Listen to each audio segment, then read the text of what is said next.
The evening air in Barcelona carried a curious tension, as if the city itself was holding its breath. At the heart of the Gothic quarter, within the ornate walls of the illustrious Museo dell'Arte Contemporaneo, a scene of both horror and perplexity had just been discovered. A priceless painting, a late masterpiece by a reclusive Spanish artist, had vanished from its secured display. Yet the most baffling aspect was not its absence, but the inexplicable clue left behind. A small, handwritten note perched delicately on the empty pedestal, inscribed with a single string of letters and numbers B3C9R4, first meaning of which defied immediate comprehension. The museum director, Senor Alvarado, was in visible distress, pacing the polished floors with a mix of disbelief and fear. "It is impossible," he muttered repeatedly, gesturing to the surveillance cameras that, despite being fully functional, had captured only a fleeting shadow and the faint echo of hurried footsteps. The room, locked from the inside, bore no signs of forced entry, and yet the painting was gone, leaving only the note that seemed to mock reason itself. News of the theft had spread quickly, and soon the museum was teeming with police officers, forensic experts and journalists eager for sensational details. Yet, despite their best efforts, every lead dissolved into confusion. The security guards swore they had not left their posts, the alarms had never been triggered, and witnesses, if any had been present, remained silent or unobservant. It was a puzzle that grew ever more convoluted, a crime apparently executed with surgical precision, yet with a clue so cryptic that it seemed almost designed to mislead. The note's characters, written in a precise, almost calligraphic hand, suggested intelligence behind the act, yet its randomness appeared to contradict any logical motive. Some speculated it was a diversion, others a taunt.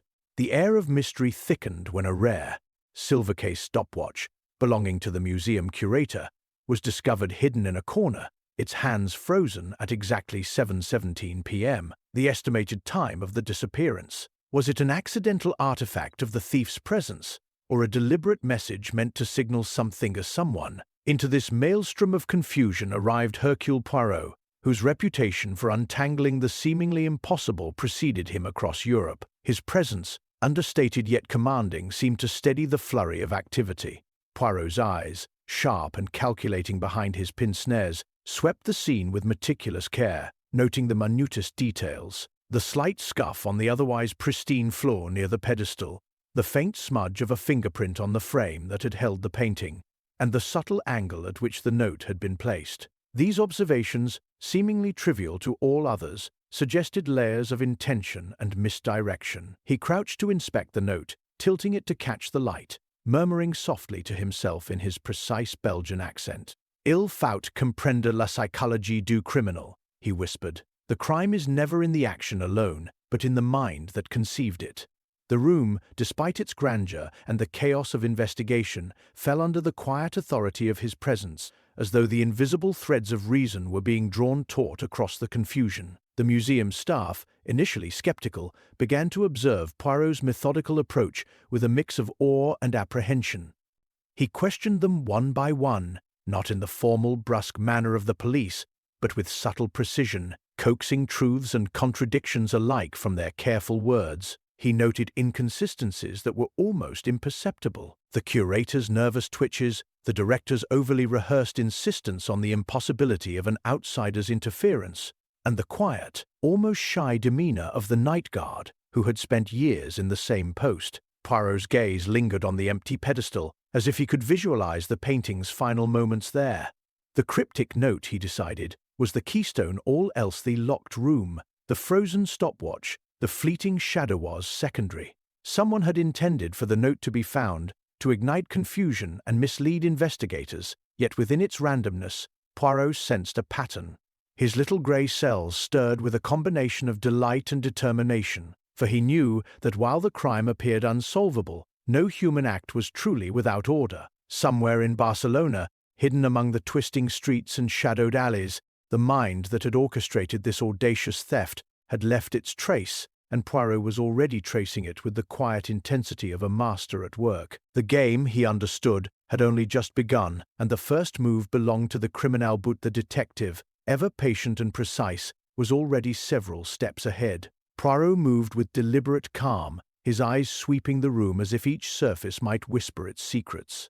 While the police officers busied themselves with measuring, photographing, and cataloguing, he lingered on minutiae others overlooked. A small streak of dust on the marble floor drew his attention. It had been slightly disturbed, suggesting someone had brushed past in a hurry, yet not enough to trigger alarm to the security sensors. He crouched, brushing a fingertip over it, noting the direction and pressure.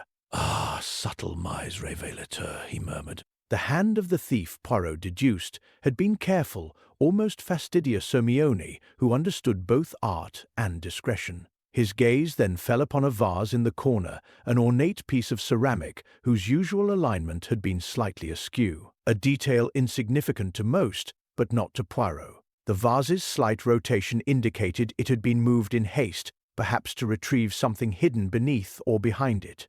He tapped lightly on the floor beside it, revealing a tiny scrap of paper, partially concealed. It bore only a faint smudge of red ink, almost invisible in the dim lighting, and a letter V scrawled in precise handwriting. This, combined with the cryptic note from the pedestal, formed a pattern too deliberate to be coincidental.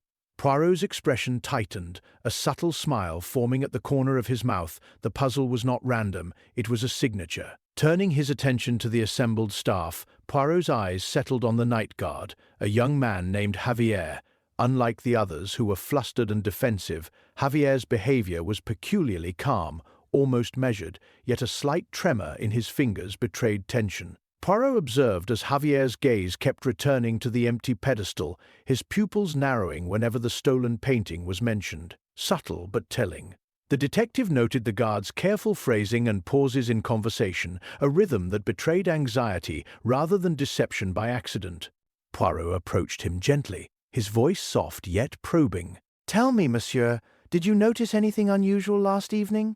"Even the smallest detail?" Javier hesitated, glancing at the officers nearby, then finally whispered of a shadow he had glimpsed moving along the balcony outside the exhibition hall. The description was vague, but the precise timing aligned with the frozen stopwatch. Poirot's mind raced, piecing together the scene like a mosaic. The theft had not been a matter of brute force, it had been a dance, executed with the care of someone who understood the value of misdirection. Every overlooked detail streaked dust, the rotated vase, the hidden scrap of paper. The guard's nervous attention were fragments of a narrative invisible to all but the keenest observer. The cryptic code on the pedestal and the additional letter on the paper hinted at a system, a cipher that only someone immersed in both logic and artistry could conceive. It was as if the criminal wanted the painting to vanish into thin air, leaving behind a trail that would bait the clever and confuse the common mind. Poirot moved toward the door leading to the gallery's inner offices, his gaze catching another anomaly. A chair slightly out of place, its cushion bearing an imprint of a brief wait that had been recently removed. He knelt to examine it, discovering a small, nearly invisible puncture on the underside of a pinhole precisely placed, as though it had been used to trigger or disable a subtle security measure. The implications were clear. The crime had been planned meticulously, yet with room for improvisation. The detective's lips pressed together in thoughtful concentration. He stood, straightening his coat, and addressed the assembled staff with quiet authority. "Messieurs, we see only what is given to us. But the truth is in what is hidden, in what is overlooked. Patience and observation, these are the keys. And I assure you, the keys have already begun to speak." With each step and observation, Poirot felt the invisible threads of the mystery begin to tighten, drawing him closer to the mind behind the audacious theft. The crime, seemingly impenetrable, had revealed its first whispers, subtle and elusive, yet promising revelation. Somewhere in Barcelona, the thief had left more than a painting. He had left a trail, a cipher, and the beginnings of their own undoing. And Poirot, with his unmatched perception and methodical patience, was already following it. Poirot began his methodical inquiry, moving quietly among the witnesses and staff, his manner gentle yet insistently precise. Each person seemed eager to impress, or perhaps to conceal. The museum director, Señor Alvarado, spoke first, insisting that the building's security systems were flawless and that no outsider could have penetrated them. Yet, as Poirot listened, he noted the slight hesitation when Alvarado mentioned the camera's blind spots near the balcony. Curious, Poirot murmured to himself. Truths are often hidden in what one is most anxious to proclaim. The director's confidence, in fact, revealed a tension that contradicted his insistence. The fear of professional ruin was layered beneath each word. Next, he spoke with the curator, Senora Morales, a stern woman with an intimate knowledge of the museum's collection. She described the painting's placement, the nightly checks, and the precise routine she followed. Her answers were meticulous, almost rehearsed, yet Poirot's keen eyes caught subtle contradictions.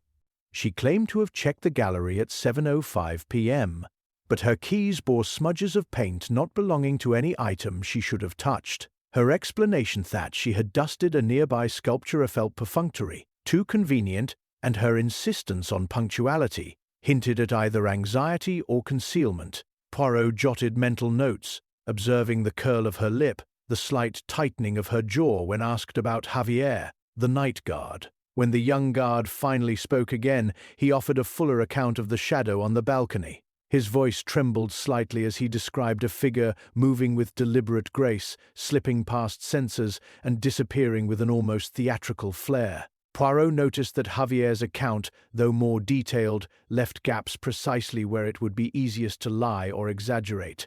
The detective asked a few carefully framed questions, prompting Javier to describe the figure's posture, gait, and the subtle noises it made. Each answer revealed both certainty and uncertainty. Some details were precise, others hazy exactly, as one might expect if the guard had glimpsed only part of the scene. Poirot made no immediate judgment but stored each nuance, aware that human memory often camouflages deception in shades of partial truth. Poirot then questioned the cleaning staff, who arrived early in the morning. Their version of events seemed mundane at first. They saw nothing, heard nothing, and had merely noticed the misplaced vase and the empty pedestal. Yet even in their neutral accounts, inconsistencies emerged. One cleaner mentioned that the vase had been tilted slightly to the left. Another insisted it had been facing straight ahead. Small, almost imperceptible differences in their recollections hinted at influence from conversation or observation of the police. Poirot noted each divergence, understanding that the interplay of perception and reality often illuminated the mind behind a crime more than the overt actions themselves. Even the police detectives, confident in their procedural approach, offered clues through their assumptions. One suggested the note was meaningless, a red herring designed to confuse, while another hinted that an insider must be involved. Poirot, observing them, understood that each interpretation reflected their biases, yet also revealed a fracture in the shared narrative. He sensed that someone among the staffer, someone unseen entirely, was manipulating not only the scene, but also the perceptions of those investigating it. As the questioning progressed, subtle patterns began to emerge. Eagerness to cooperate often coincided with concealed motives. Hesitation masked truths, and contradictions, though minor, formed a lattice of potential deception. Poirot's mind, always attentive to the psychology of each participant, registered these faint signals like whispers in a crowded room. The puzzle was growing, but now, amidst the myriad voices, the contours of intention began to reveal themselves. Somewhere, the criminal was watching, confident that confusion would shield them, yet Poirot's little grey cells were already discerning the rhythm beneath the apparent disorder. The dance of truth and deception had begun in earnest, and the detective, patient and unflinching, was poised to follow it wherever it might lead. Poirot retreated briefly to the quiet of the director's office, unobserved, to review the details that had emerged. He spread in his mind the threads of each testimony, the subtle contradictions, and the cryptic symbols left behind. Every individual he had spoken with carried a potential motive, yet no single explanation encompassed the full complexity of the crime. Alvarado, the director, had invested not only his reputation but also substantial personal capital in the museum's acquisition of the painting. Greed, or at least self-preservation, could certainly drive someone to orchestrate its disappearance. Yet the precision of the theft, the artistic care in leaving the cryptic note, suggested more than mere panacit, indicated a mind steeped in calculation and flair. Senora Morales, the curator, presented a different facet of possibility. She was fiercely protective of the collection, often clashing with the museum administration over acquisitions and exhibitions. Jealousy and ambition, Poirot considered, might have motivated a desire to manipulate the event to her advantage, perhaps to discredit Alvarado, or to redirect attention to herself as the savior who could recover the missing work. Yet her meticulous demeanor and habitual discipline seemed at odds with the audacity and theatricality required to execute the theft alone. Someone else must be involved, or she might be covering for an accomplice. Javier, the night guard, remained a central puzzle. His nervousness, combined with an intimate knowledge of the museum's inner workings, positioned him as both potential witness and possible participant. Fear could be a motive, yet fear alone rarely inspires the complex choreography evident in the crime. Had he been coerced or manipulated by another party, a shadowy figure using him as both observer and instrument? Poirot allowed the thought to linger, noting the subtle evasions in Javier's statements, the precise moments when his gaze flicked to the balcony, or when his hands trembled as he adjusted his uniform. Poirot also considered the broader canvas of human emotions that often intersect in crimes of passion and opportunity. Rivalries within the art world were legendary, and the museum's recent acquisition had attracted whispers of envy from private collectors and competing institutions. Could an external player, someone entirely unconnected to the staff, have orchestrated the theft to make a statement or to position themselves advantageously in the art market? The note left behind suggested both insider knowledge and intellectual pride. It was crafted not simply to mislead, but to tantalize. Whoever had committed this act desired recognition, if only through the veil of confusion it produced. He began to chart the alibis and connections in his mind, tracing invisible lines between staff, their schedules, their relationships, and their private histories. Each intersection suggested potential collusion, or at least opportunity. Alvarado's long hours in meetings could have left brief gaps in supervision. Morales' rigorous inspections could provide cover for subtle manipulations. Javier's nightly patrols gave him the ability to observe without being observed. And yet, these were all pieces of a puzzle that did not yet form a coherent picture. The motives were a maze, intricate and intertwined, each leading down plausible but incomplete paths. Poirot returned to the gallery, his gaze lingering on the empty pedestal, the cryptic note, and the subtle evidence of human touch scattered across the floor. The painting itself remained absent, yet its disappearance had illuminated the hidden layers of the human psyche within the museum. Greed, envy, fear, ambition, and desire. Each motive whispered a different story.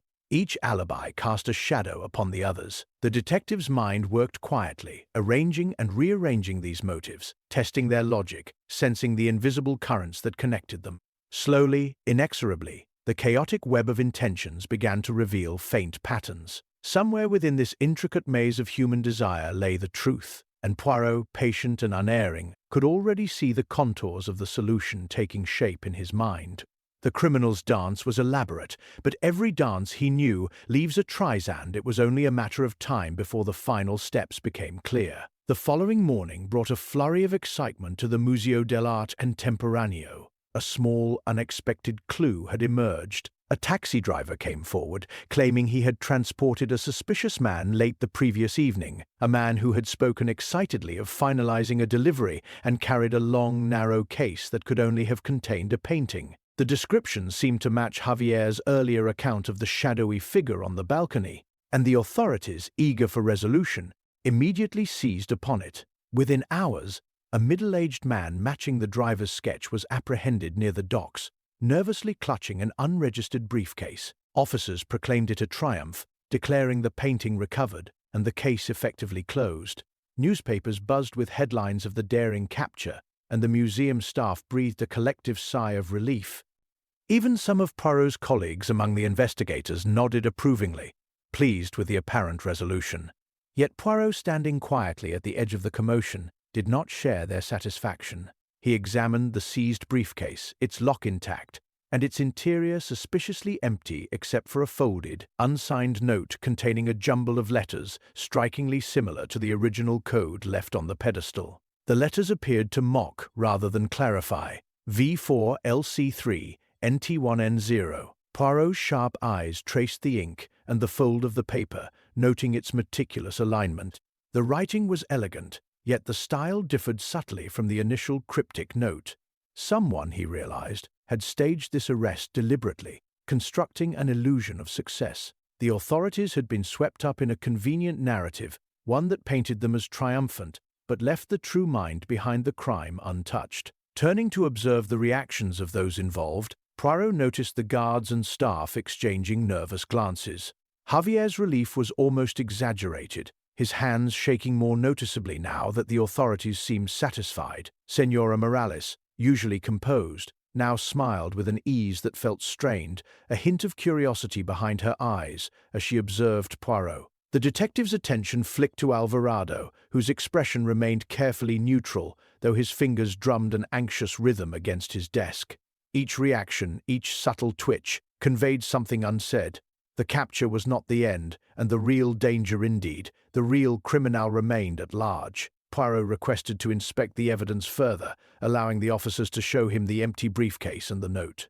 He examined the edges of the paper, the folds, and the tiny indentations left by a pen. The letters, he deduced, were deliberately designed to mimic the original code, but were inconsistent in weight and spacing. "Ah," he murmured softly. "A master of misdirection, yes, but even the most careful hand cannot hide the rhythm of thought." The realization struck him clearly.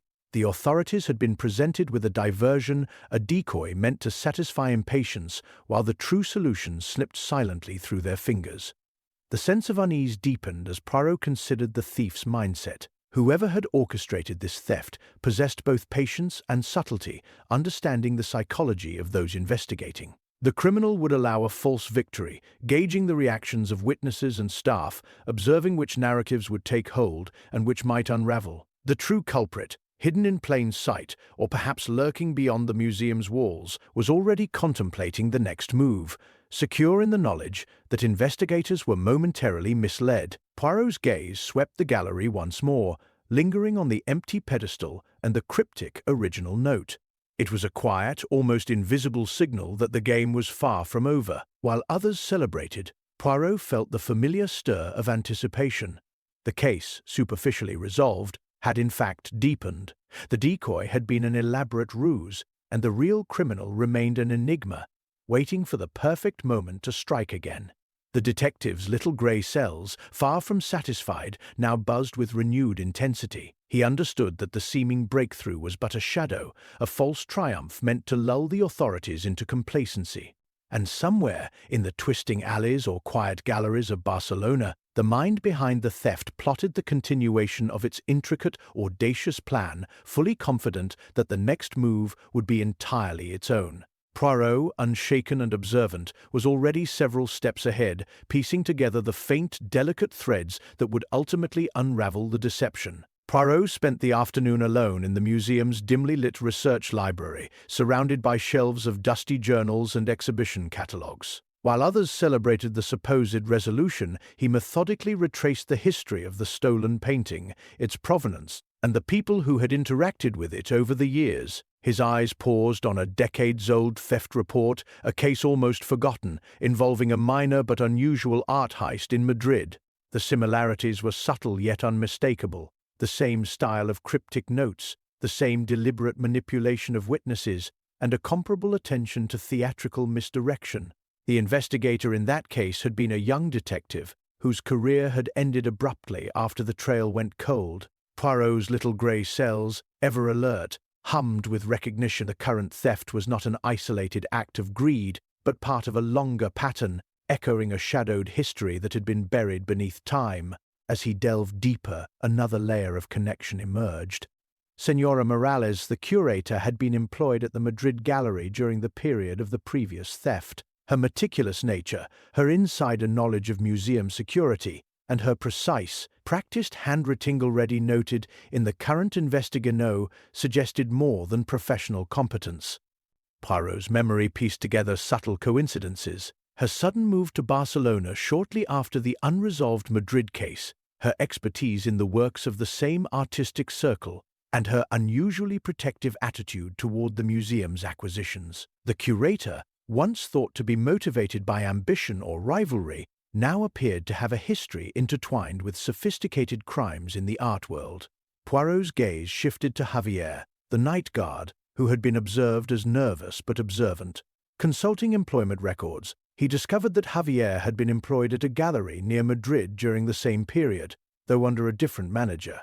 The young man's discreet interactions and careful observations were suddenly cast in a new light. He had been in proximity to the earlier theft and had, perhaps unconsciously, absorbed methods and patterns that were now surfacing in Barcelona. The detective's mind traced invisible lines between the past and present. Morales and Javier were not merely colleagues, they shared a history that could explain the precision, audacity, and subtle choreography of the theft. The pieces began to coalesce around the stolen painting, not as an isolated target, but as a focal point in a long, intricate network of familiarity, opportunity, and learned tactics. Poirot recalled the cryptic notes, their style, spacing, and placement, which now suggested a deliberate echo of the past. The thief, or thieves, were communicating in a language only the initiated could understand, weaving threads of memory and habit into the present act. Each careful step in the museum's tilted vase, the frozen stopwatch, the subtle dust marks was no longer merely an isolated flourish. It was part of a method honed over years, rooted in the experience of previous heists and the collaboration of those with shared histories.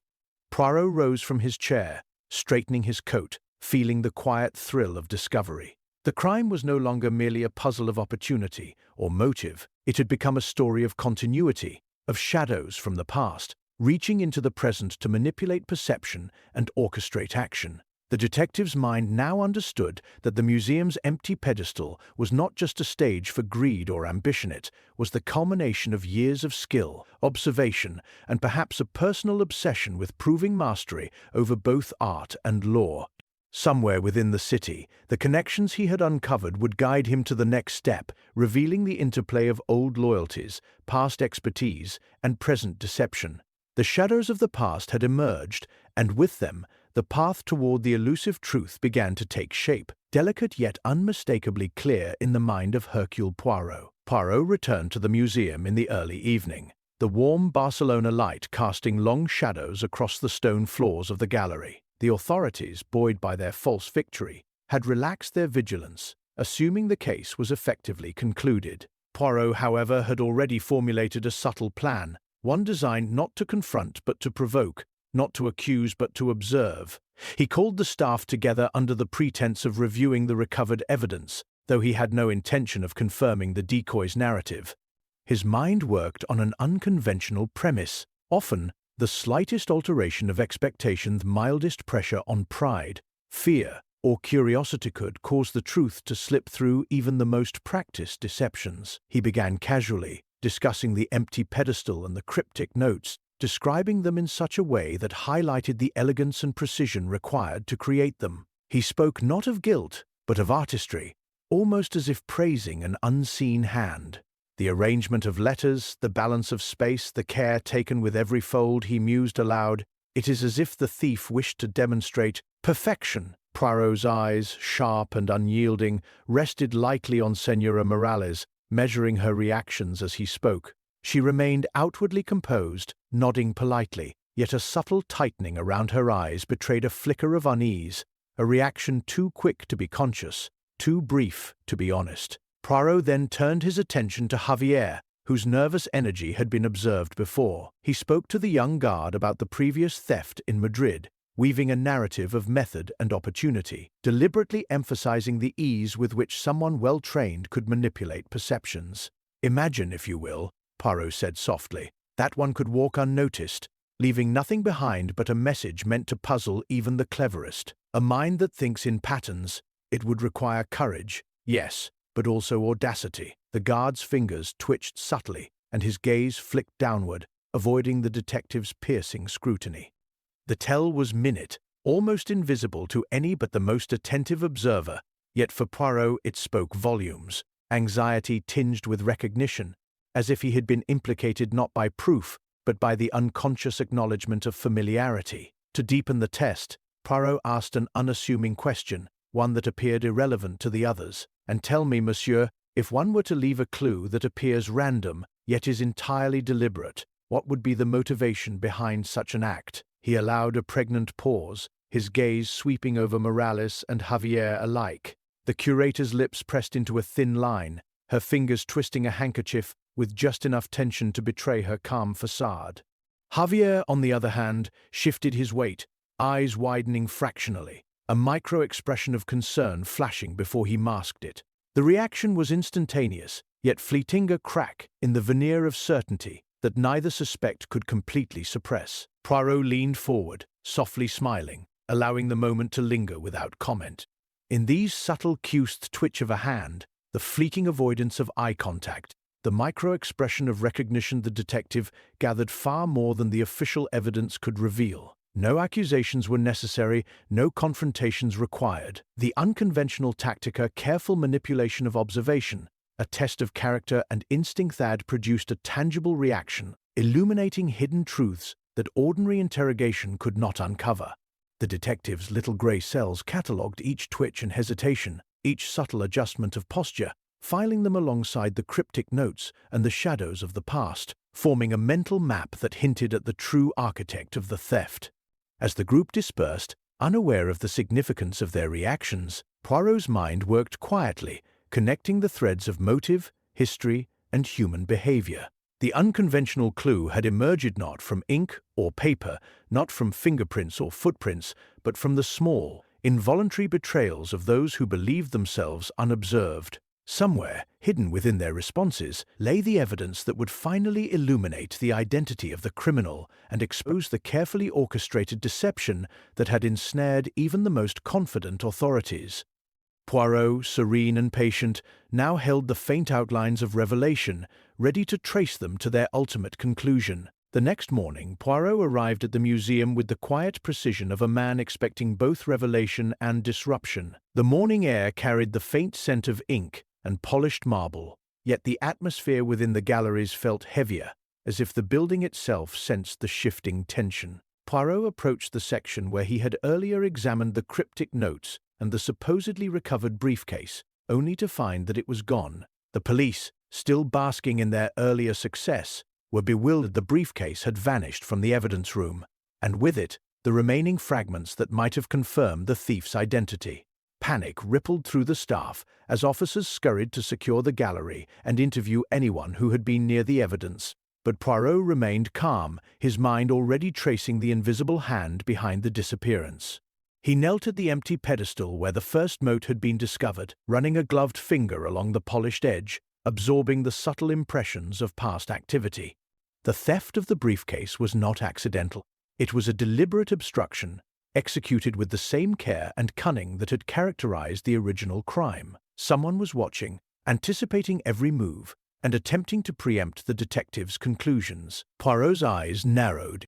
Whoever had orchestrated this act was not simply clever. They were intimately familiar with the investigative process, able to predict reactions and manipulate the environment to their advantage. Turning toward Javier, the young guard, Poirot noted an unusual tension in his stance.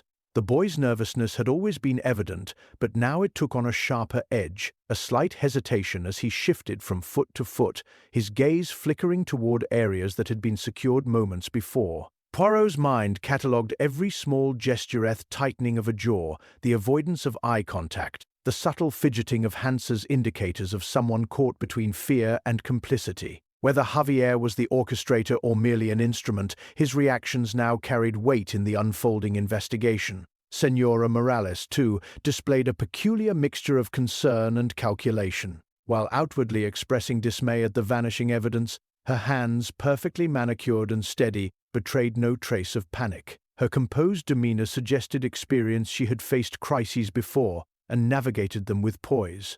Yet the timing of the disappearance and her proximity to the evidence could not be dismissed. Poirot, observing her, noted the faintest quiver in her voice when asked about the security of the evidence room. It was subtle, almost imperceptible, but in combination with all he had seen before, it hinted at a layer of intention beyond mere happenstance. Poirot summoned the assembled staff and police officers, speaking in calm, measured tones that contrasted sharply with the chaos around him. "Mes amis," he said softly, "it is evident that the criminal is aware of our methods and that they seek to manipulate not only the investigation but our very perceptions. The vanishing of the briefcase is not merely an obstacle, it is a message a challenge, and as always, the message contains a clue. He let the words linger, allowing their weight to settle upon the witnesses, observing their micro-reactions, noting who shifted uncomfortably and who appeared superficially unconcerned. The theft of the evidence had raised the stakes immeasurably. Trust among those present became tenuous, suspicion curling in every corner, as the realization dawned that the criminal could be close enough to interfere at will. Every gesture, every word, and every omission now carried amplified significance. Poirot's mind, however, remained a steady engine of analysis, quietly cataloguing each subtle signal, each deliberate act of misdirection.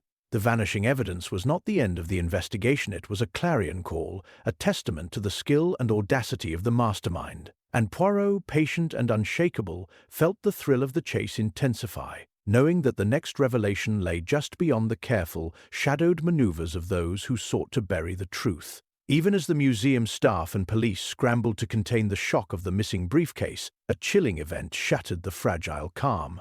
The gallery phone rang sharply, piercing the hum of anxious whispers, and when it was answered, a distorted voice delivered a message so precise it left no doubt in Poirot's mind. The criminal was still at large, still orchestrating events from the shadows, and now their audacity had escalated. Moments later, the security monitor previously thought to be reliable flickered and went black simultaneously. The officers rushed to investigate, only to discover that one of the curator's assistants, a quiet man named Emilio who had always seemed unremarkable, was nowhere to be found. The office he occupied was locked from the inside, yet a single window had been forced open, and a trail of scattered papers led into the narrow alley outside. Poirot, arriving just after the discovery, surveyed the scene with his characteristic calm, noting the small but telling details that everyone else overlooked. The lock of the office bore no traditional signs of tampering. It had been bypassed with a subtle professional technique that suggested knowledge of the museum's internal systems. The scattered papers were deliberately strewn in a pattern that, at first glance, seemed chaotic. Yet Poirot's trained eye recognized a message embedded in their arrangement, a directional cue, perhaps, or a symbolic representation meant to guide or mislead. His attention lingered on the window frame. The scratches were fresh, precise, almost surgical in execution. Whoever had taken Emilio forced him to leave it possessed both skill and confidence, fully aware of the investigative measures in place. The young guard, Javier, who had been hovering near the entrance, suddenly went pale. His hands clenched the railing as he muttered that he had noticed a figure near the alley hours earlier, someone who moved with deliberate caution and yet carried an air of impatience, as though testing the boundaries of the museum's vigilance. Poirot's gaze, sharp and unwavering, met Javier's. The guard's reaction was layered with fear and recognition, subtle yet unmistakable. He understood the danger, and in his own mind, perhaps, realized his complicity or knowledge exceeded what he had previously disclosed. Senora Morales approached, her composed exterior beginning to falter. "Poirot, are you certain it is not a coincidence? Perhaps Emilio left voluntarily?" she asked, her voice careful, yet tinged with apprehension. Poirot's eyes did not leave the window-sill. "Coincidence," he murmured, almost to himself. "No, madame. When coincidences align with prior patterns of deception, they are rarely accidents. This, like the missing briefcase, is calculated. The criminal does not merely steal, they orchestrate, they manipulate, they provoke. Emilio's disappearance is not random, it is part of a strategy to unnerve, to draw attention away from the deeper truth, and perhaps to silence the observant." Poirot turned to the assembled officers, his voice gaining measured authority.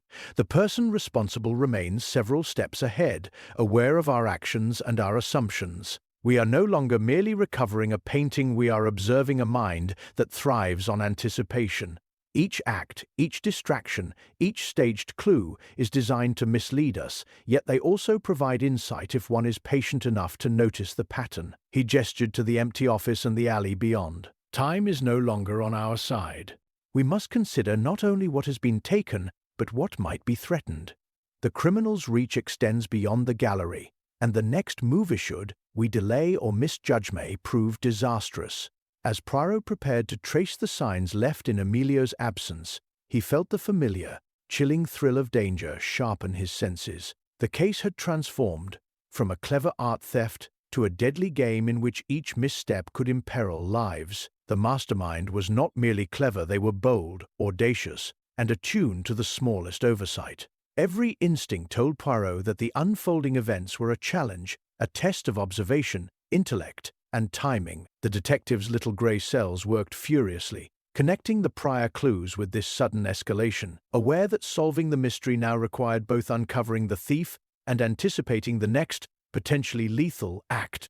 Somewhere in Barcelona, the villains smiled from the shadows, confident in their advantage, but Poirot, calm yet resolute, was already several moves ahead. As evening settled over the Gothic quarter, Poirot paced slowly along the museum corridors, revisiting every corner, every subtle irregularity he had noted since the theft began.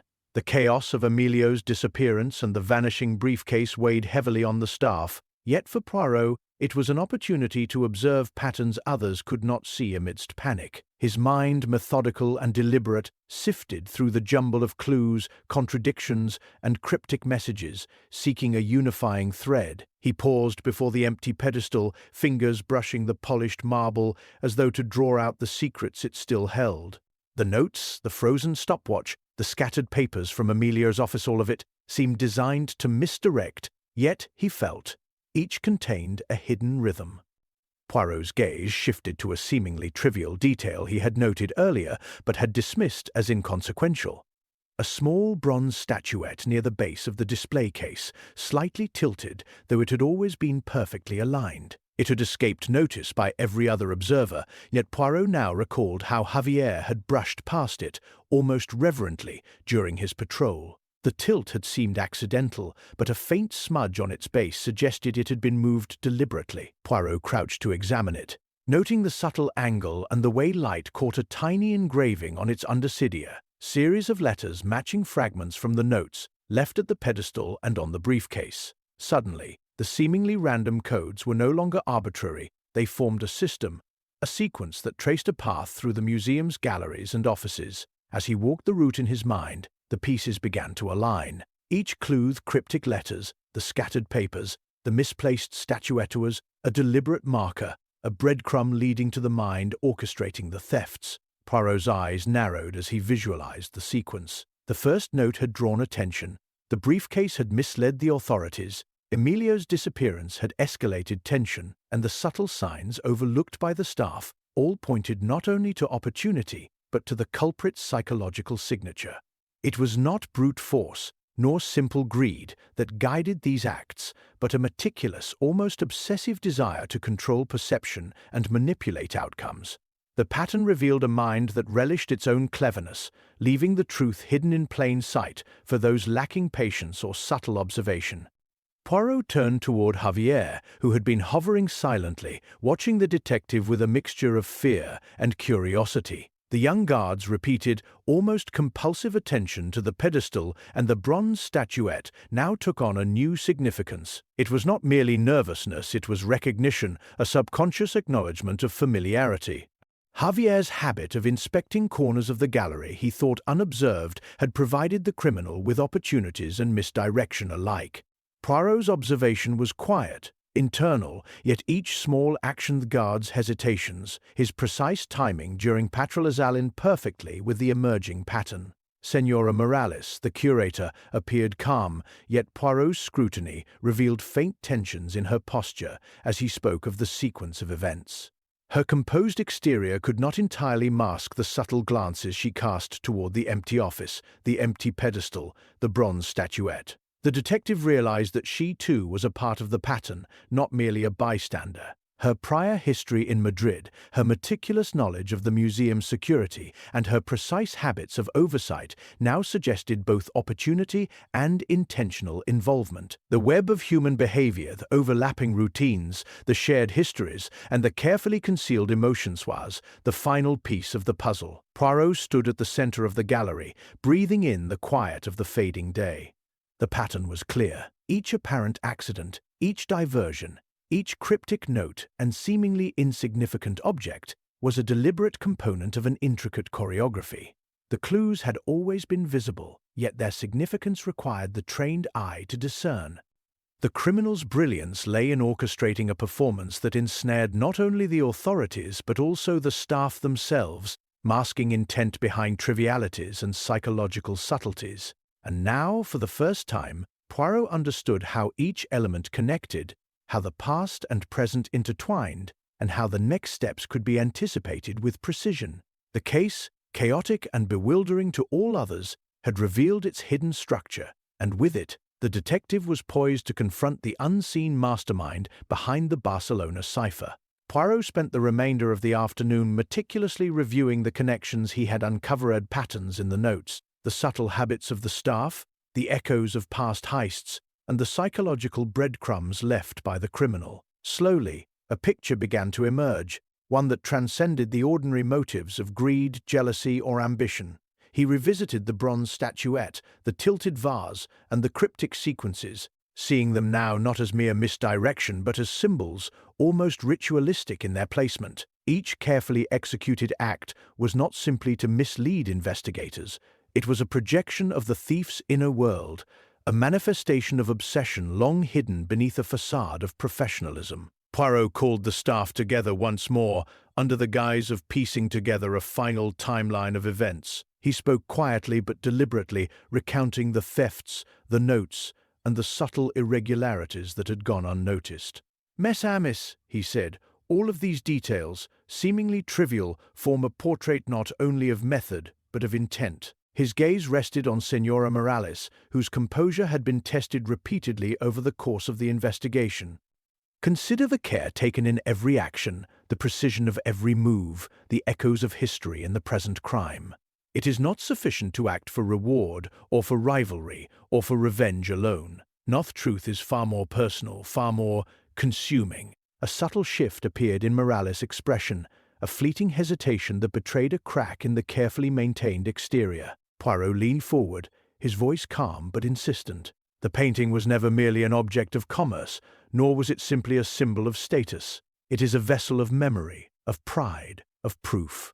Someone here sought not to possess it, but to prove something to themselves, and perhaps to the world. The audacity, the choreography, the cryptic signals they speak not of greed, but of compulsion, of a need to demonstrate mastery over every variable, to control perception completely. It is an obsession, n'est-ce pas?"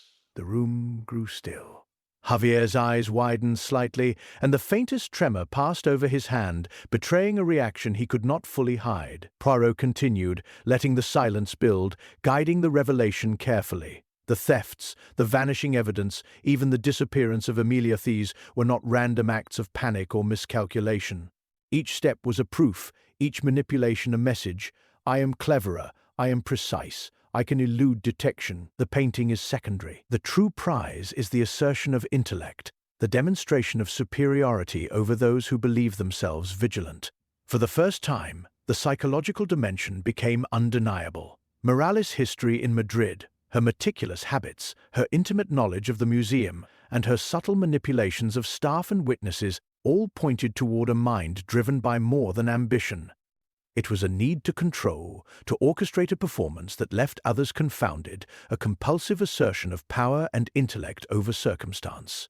Her obsession with order, perfection, and recognition had been transposed onto the crime, turning it into a psychological tableau rather than a mere theft. Poirot's eyes softened, not with pity, but with understanding of the depth of human complexity. When one's obsession merges with opportunity, one can be willing to transgress boundaries unthinkable to ordinary people, he said. It is the mind itself, the intricate patterns of thought and desire, that drives this crime far beyond money or reputation. And it is precisely this psychology that has guided every step, leaving breadcrumbs for the patient observer. He paused, letting his words settle, as the weight of the revelation began to register in the room. The hidden motive, once obscured by layers of misdirection, was now illuminated. The criminal sought not simply a prize, but the assertion of dominance over chaos, the orchestration of perception, and the mastery of intellect. Poirot, having traced the subtle patterns and understood the psychological compulsion,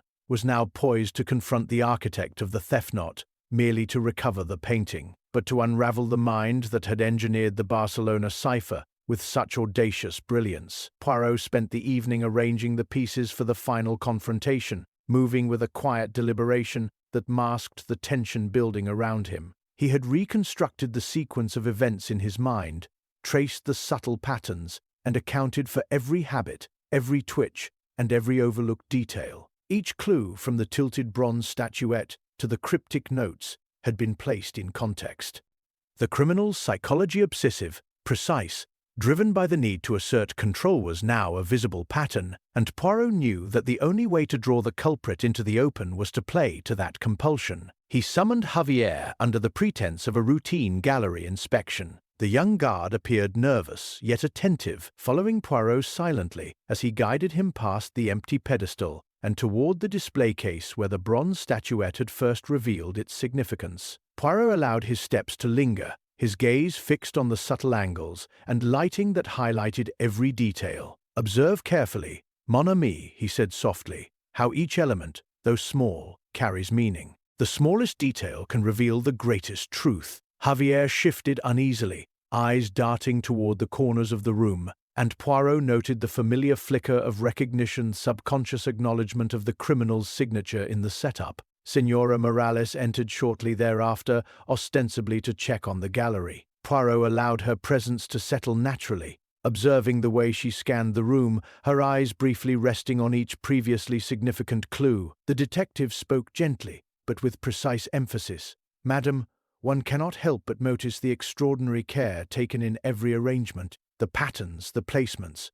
It is almost as if the mind behind them wishes to be observed, to be understood, if only by the most attentive. And yet, the truth cannot remain hidden when one's design is scrutinized closely." Morales' composure faltered ever so slightly, a tension in her shoulders, a subtle tightening of her hands. Poirot, sensing the moment, allowed a pause to stretch, letting the silence become almost tactile. "You have orchestrated a magnificent sequence," he continued, "and yet every sequence, no matter how clever, must eventually meet its observer. The question is, shall the observer uncover it quietly, or shall the truth reveal itself under pressure?" At that instant, Morales' face betrayed a flash of desperation. She stepped back, a hand reaching instinctively toward the nearest door, eyes darting to the exit. You think you have solved it," she whispered, voice trembling but laced with controlled fury. "But even now, the game is not over." Poirot's expression remained calm, his voice measured. "The game is indeed over, madam. All the pieces have been accounted for. The patterns, the cryptic notes, the vanished briefcase, even the disappearance of Emilioac's step has led us here. You no longer have the advantage of surprise, and the shadows you relied upon have been illuminated." He extended a hand toward her, not as a threat, but as a gesture of inevitability. "You see, the little grey cells have followed the trail, interpreted the signals, and anticipated the orchestration. There is nowhere left to hide." Morales' eyes flicked toward the window, toward the gallery exit, and she hesitated, caught between flight and surrender. Poirot's gaze never wavered. "It is not merely a painting you sought," he continued, "but mastery itself, the assertion of intellect over others. That compulsion, while admirable in precision, has led you to a point from which there is no escape save honesty. And now, at last, the truth may be spoken." The room seemed to contract, the tension tangible. Morales' breath quickened, the carefully maintained mask of control cracking as she finally acknowledged, in a low, defeated voice, the pattern Poirot had traced so patiently. She confessed to orchestrating the theft, to manipulating Javier's observations, and to creating the staged misdirections that had ensnared the authorities. Each detail that had confounded everyone else now fell into place, revealing the intricate and audacious design of the Barcelona Cipher. Poirot remained composed, his satisfaction quiet but profound, knowing that patience, observation, and the meticulous understanding of human psychology had brought the criminal finally into the light. The confession settled over the gallery like a heavy, silken curtain, and for a moment the tension eased. Morales slumped into a chair, her composure finally shattered as the officers moved to secure her. Javier stood nearby, pale and tense, relief and residual fear etched on his young face.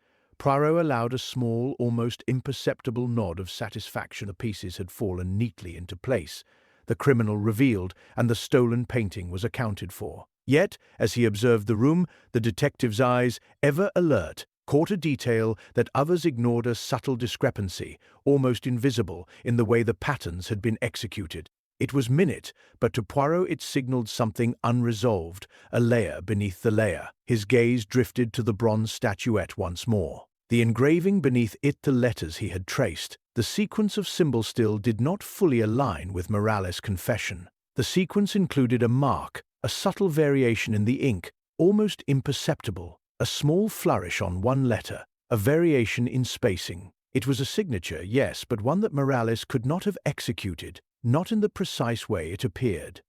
Poirot's little grey cells whirred as he re-examined the previous notes, the pattern of the stolen briefcase, and the timing of Emilio's disappearance. Something had been staged to suggest Morales' dominance, but the true architect had remained unseen, manipulating from the shadows while letting her take the fall. Poirot's attention shifted to Javier, whose nervous energy had been consistent throughout the investigation. The boy's repeated glances toward the windows and his hesitations near the gallery corners now carried a new meaning. Perhaps he had witnessed more than he admitted, or perhaps he had been used as a pawn by someone else entirely. But there was another element that had gone almost unnoticed: the placement of the gallery's original security schematic hanging slightly askew on the wall. A careful inspection revealed tiny marks, almost imperceptible, corresponding to routes and sequences that aligned perfectly with every move made during the thefts. The marks were deliberate, not Morales, not Javier's, but someone else who had intimate knowledge of both the museum's layout and the staff's routines. Poirot stood quietly, letting the tension build as he walked the gallery floor. "Madam," he said softly, addressing Morales without accusation, "you are indeed guilty of a compulsion to orchestrate. Yes, but you have been guided by another hand, one more experienced, one who delights not merely in theft, but in manipulation itself. Observe the subtle discrepancy, small, almost invisible, yet consistent with a mind seeking to control everything, including your confession." Morales' eyes widened in confusion, a flicker of fear replacing pride. Turning to the assembled officers and staff, Poirot continued, his voice calm yet insistent. "The real mastermind, Mess Amis, has used the psychology of the guilty, the patterns of the obsessive, to remain invisible. They have allowed us to chase shadows, to accept confessions and decoys, while they remained several steps ahead. The game is not over, and the true architect watches still, confident that the cleverness of others will obscure their presence." He gestured toward the subtle marks on the schematic and the variations in the cryptic notes. "These messages are the breadcrumbs left not by the confessed, but by the mind that engineered the entire sequence. Whoever this is, they have studied human behavior and observation, and they are testing us even now." A shiver passed through the room as the realization settled. The investigation, thought to be concluded, had been only partially revealed. Poirot, serene and unshakable, felt the familiar thrill of the chase tighten around his intellect. The puzzle had one final piece, hidden in plain sight, waiting for him to recognize the unseen hand. The Barcelona Cipher was not yet solved, and the detective, with all his patience and acumen, knew that uncovering the ultimate mastermind would demand the full extent of his genius, and that the last twist had only just begun. Poirot spent the next hours retracing every thread of the investigation, stitching together the complex web that had confounded the authorities and ensnared even the clever Senora Morales. He had followed the subtle marks, the hidden flourishes in the cryptic notes, and the carefully placed objects, and the pattern was now indisputable. The real mastermind, a figure who had eluded suspicion from the outset, had been orchestrating events from a distance, using both Morales' obsessive tendencies and Javier's inadvertent complicity as instruments in a grander design. It was a mind honed by years of observing human behavior, patient and ruthless, delighting in misdirection and subtlety rather than brute force. The breakthrough came when Poirot examined the museum's gallery access logs in conjunction with the schematic that bore the tiny, deliberate marks. A single security card had been used briefly during hours when none of the staff should have had reason to enter certain corridors. The card belonged not to Morales nor Javier, but to a visiting art historian, a respected figure in the city, whose presence had seemed innocuous, even benign. Poirot immediately understood. The entire sequence, from the cryptic notes to the false briefcase, had been designed to misdirect attention away from this individual, to allow them to move unseen, orchestrating events while others took the fall. Poirot summoned the authorities and the remaining staff to the gallery, and with calm precision, he laid out the hidden layers. "Observe, mes amis," he said, indicating the schematic and the sequence of notes. The tilted statuette, the scattered papers, even Emilio's disappearanciac was a step in a choreography, calculated to lead suspicion elsewhere. The cryptic codes contained subtle variations, flourishes in the letters, invisible to all but the attentive observer, revealing the true hand behind the thefts. Senora Morales was guided, manipulated, allowed to believe she alone controlled the sequence, while the real architect remained unseen. The officers listened with growing realization as Poirot traced the movements of the unseen criminal, the way they had timed the disappearance of the briefcase, orchestrated the false clues, and manipulated human psychology. Javier's nervous glances and micro-reactions were placed in context, not as evidence of guilt, but as instruments of deception, part of the puzzle's human component. Morales, pale and shaken, finally understood the extent of her manipulation. She had been a pawn in a larger, far more intricate game, and the true villain had played her skill and pride like notes in a symphony. Poirot then revealed the final proof. Subtle imprints on the gallery floor, faint yet consistent with the movements of someone unusually familiar with the museum's layout, combined with the carefully encoded variations in the notes, which matched the handwriting style of the visiting art historian. The realization stunned everyone present. The figure they had trusted, whose credentials had never been questioned, had engineered the thefts, manipulated the investigation, and allowed suspicion to fall upon others. Poirot's explanation was meticulous, leaving no detail unexamined, no subtle signal unacknowledged. Yet, as the authorities prepared to act, Poirot's expression hardened with an understanding of human cunning. The mastermind, aware that their subtle identity had been deduced, had vanished before the final confrontation, leaving behind only the meticulously orchestrated trail that had now been unraveled. The painting was recovered. Morales and Javier were exonerated of the central orchestration, and the immediate threat was neutralized, but the true villain had escaped, leaving an unsettling void. Poirot, standing amid the museum's quiet galleries, reflected on the brilliance of the unseen mind and the audacity of the plan.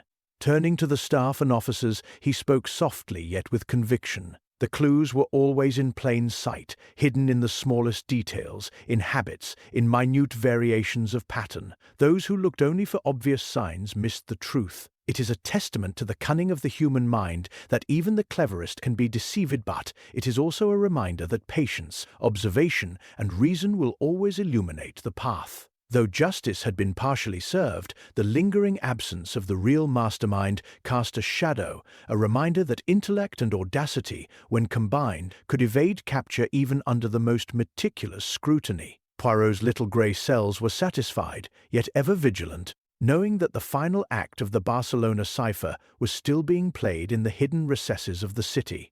The museum had quieted to a soft hum of activity as the staff began to restore order, dusting away the remnants of chaos and returning the stolen painting to its rightful place. Morales sat silently, still pale, but finally relieved that the web of deceit in which she had been ensnared had been untangled. Javier lingered near the gallery entrance, glancing once more toward the bronze statuette, as if half expecting it to whisper a secret he had yet to understand. Poirot moved among them with his characteristic grace, eyes observing but body at ease, the perfect picture of calm.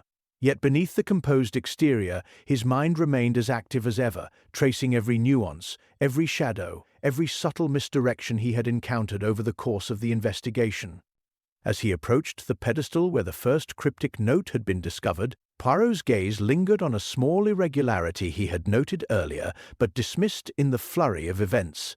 A tiny fleck of paint on the floor, almost imperceptible, that did not match any of the known artworks or decorations. It was so small that no one else had noticed it, yet to Poirot it hinted at a hidden corner of the story, a detail that had not yet fully revealed its significance. He knelt, tracing the speck with his gloved fingers, considering the possibility that the true mastermind might have left one final signature, a subtle reminder that even their absence could still influence the investigation. Poirot straightened and walked slowly toward the exit, his movements deliberate, allowing the calm of the museum evening to settle around him. He reflected on the sequence of events: the vanishing briefcase, the cryptic codes, Emilio's disappearance, Morales' manipulated confession, and the subtle signs that had led him to recognize the real architect of the theft.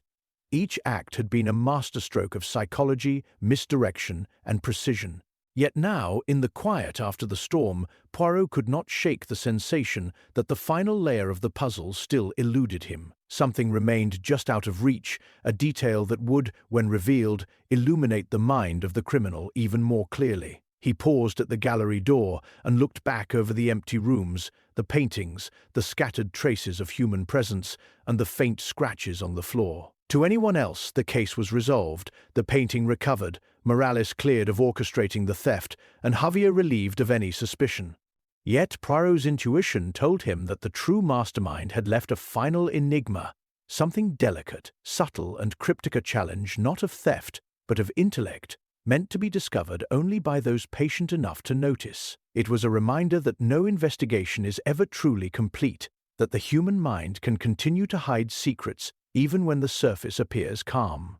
As he stepped into the cool Barcelona night, the city lights reflecting softly off the stone streets, Poirot's thoughts turned to the larger pattern of human behavior, the recurring themes of obsession, control, and cunning.